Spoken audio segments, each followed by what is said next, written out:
kerajaan atau gerakan Salafi Wahabi ini yang terkoneksi dengan gerakan Zionis internasional menghancurkan agama Islam. Jadi besok lusa bolehlah nanti kita bacakan itu semua poin-poinnya, Kang, kalau mau. Ini jarang, ini jangan dibahas ini.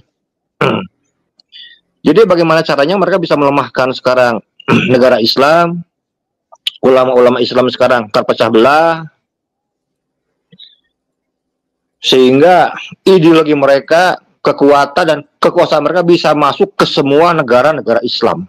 Ini ngeri-ngeri sedap ini program yang mereka buat ini. Langsung masuk infiltrasi sekarang ke Indonesia. Ya mungkin yang paling murah ya pakai kaki tangannya, pakai sahib-sahibnya gitu. Dan kalau kita bicara PBNU, ya PBNU sekarang dalam kepengurusannya di pusat itu sudah betul-betul dikuasai oleh kelompok Ba'alawi. Nggak bisa dibilang enggak, karena memang buktinya.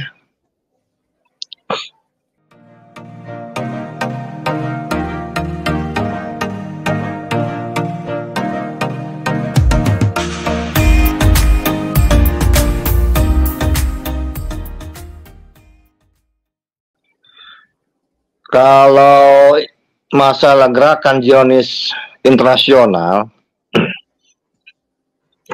tahun berapa ya, saya pernah bikin buku, belum saya cetak. Itu saya bikin buku paling lama, buku yang paling lama saya buat, itu saya buatnya 2 tahun. Insya Allah itu sudah selesai. Mungkin sekitar tahun 2016 atau 2018 ya, buku itu saya bikin.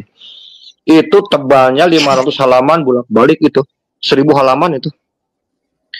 Isinya itu tentang geopolitik luar negeri, termasuk gerakan-gerakan Islam radikal, termasuk di dalamnya juga tentang Zionis Israel. Dan juga ada gerakan di sana tentang gerakan Salafi Wahabi. Tahun 2018 itu saya ada teman ya.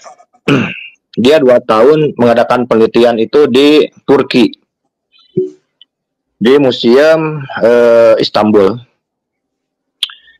Tahun 2018 dia pulang, dia telepon saya, "Kiai," katanya, "saya baru pulang dari Turki, katanya ada berita yang harus saya sampaikan," katanya. Oke, saya bilang. Kemudian saya datang ke rumahnya dan dia cerita bahwa selama 2 tahun di sana dia penelitian, memeriksa berbagai gulungan-gulungan sekarang naskah kuno. Ada sebuah naskah kuno tahun 1912-an yang dia terjemahkan ke dalam bahasa Inggris dan dalam bahasa Indonesia. Itu kurang lebih ada 20 poin atau 24 poin tentang bagaimana caranya kerajaan atau gerakan Salafi Wahabi ini yang terkoneksi dengan gerakan Zionis internasional menghancurkan agama Islam. Jadi besok lusa bolehlah nanti kita bacakan itu semua poin-poinnya, Kang, kalau mau. Ini jarang, ini jangan dibahas ini. Jadi bagaimana caranya mereka bisa melemahkan sekarang negara Islam, ulama-ulama Islam sekarang terpecah belah, sehingga ideologi mereka, kekuatan dan kekuasaan mereka bisa masuk ke semua negara-negara Islam. Ini ngeri-ngeri sedap ini program yang mereka buat ini.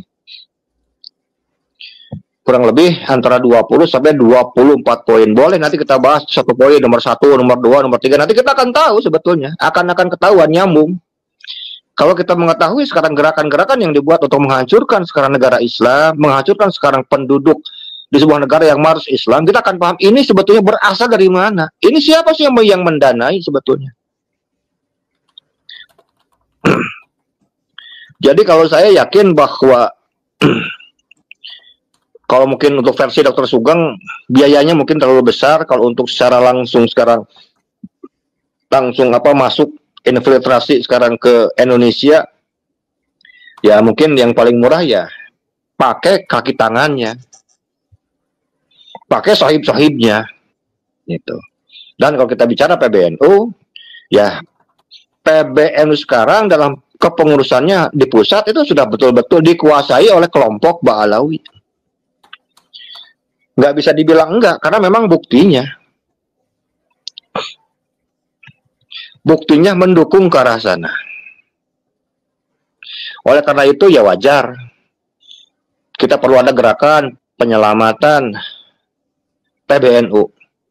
Bahkan kemarin-kemarin kawan-kawan juga ada beberapa yang telepon, banyak lah, sampai bilang, Kiai katanya, kalau ada Kiai yang nelpon sama ke Kiai cina ke Bandung, minta pimpin demo katanya ke PBNU, Kiai siap nggak katanya? Oh Kang, saya mah termasuk Kiai baik, saya bilang gitu.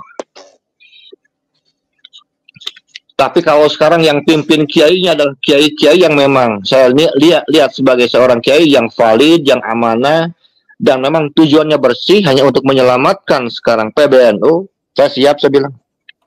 Ayo kita berangkat sama-sama. Tidak ada unsur sekarang minta jabatan, pengen jadi ketua, oh enggak ada sama sekali. Kita murni hanya ingin PBNU ini marwahnya kembali pada awalnya.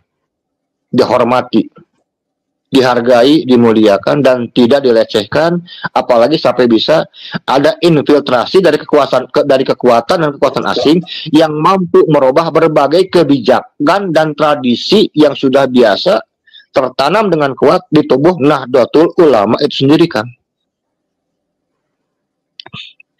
Tuh kalau dari saya. Ya, baik, Dr. Sugeng. Mungkin ada tanggapan, Dr. Sugeng.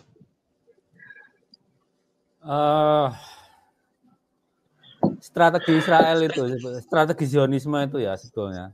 Bisa kita lihat kemarin waktu perang dengan Iran, siapa yang dibunuh? Apa ada ulama yang dibunuh? Nggak ada kan? Targetnya memang benar Ali Khamenei. Tapi Ali Khamenei itu niatnya dibunuh karena posisinya sebagai Supreme Commander. Bukan marja Syiah, bukan ulama, tapi karena sebagai pemimpin tertinggi. Coba list yang dibunuh apa? Jenderal, peneliti. 24 peneliti loh dibunuh. Artinya apa?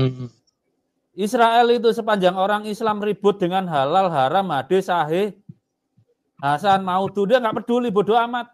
Tapi begitu Anda serius ngejar sains, baru dia akan bergerak. Buktinya apa? 24 saintis Iran dibunuh.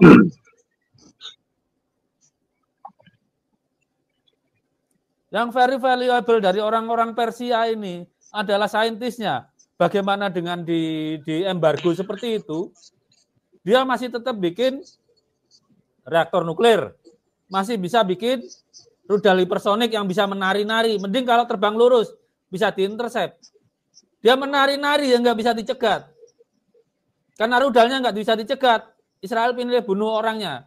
Jadi sepanjang orang Islam masih ribut halal haram, ribut madzhab, ribut akidah, ribut bid'ah, mah Israel nggak peduli. Tapi begitu orang Islam bersatu mengembangkan sains dan teknologi, mereka baru peduli. Pedulinya tergantung. Kalau besok bisa berdamai, ya, tapi kalau besok masih berselisih, ya bisa habis kita saintis kita. Anggaran riset negara Islam yang mendekati Israel ada nggak? Paling tinggi itu Turki itu 1,5%. Israel itu 4,6 kalau nggak salah, 4,59. Bayangkan selisihnya seperti itu. Cara ngalahkan Israel itu cuma satu, kita bikin produk, kayak Cina, mikirnya kayak Cina lah. Kita bikin produk yang menjadi substitusi Israel, tapi bisa kita jual dengan harga murah. Lah pertanian aja kita kalah kok dengan Israel. Kalau kita mau belajar hidroponik, negara nomor 1 kita mau belajar Israel, bukan Belanda. Karena Israel negaranya panas, kalau Belanda negara dingin. Ngapain orang Indonesia belajar ke Belanda gitu? Makanya Ethiopia, Afghanistan, itu belajarnya ke Israel. Saya terang-terangan aja ya buat saya itu malah nyarankan anak-anak kalian belajar ke Israel sana. Beasiswa nggak apa-apa. Walaupun dengan sentimen seperti ini, kita ngambil ilmunya loh. Kita boleh orang-orang Barat dulu tuh waktu Islam maju, zaman Golden Age, mereka tuh belajar di universitas Islam untuk ngambil ilmunya. Loh ngapain kita anti ilmunya? Kalau anti orangnya silakan, anti ilmunya jangan. Tapi kalau sekarang kondisi kayak gini nggak bisa. Saya nyarankan itu dulu waktu nggak separah ini. Saya sarankan nih kalau bidang-bidang ilmu tertentu belajar ke Israel sana lah, ambil ilmunya. Memang mereka orang pinter, mau diapain gitu. Lah orang ingat ya waktu proyek 863 Cina itu.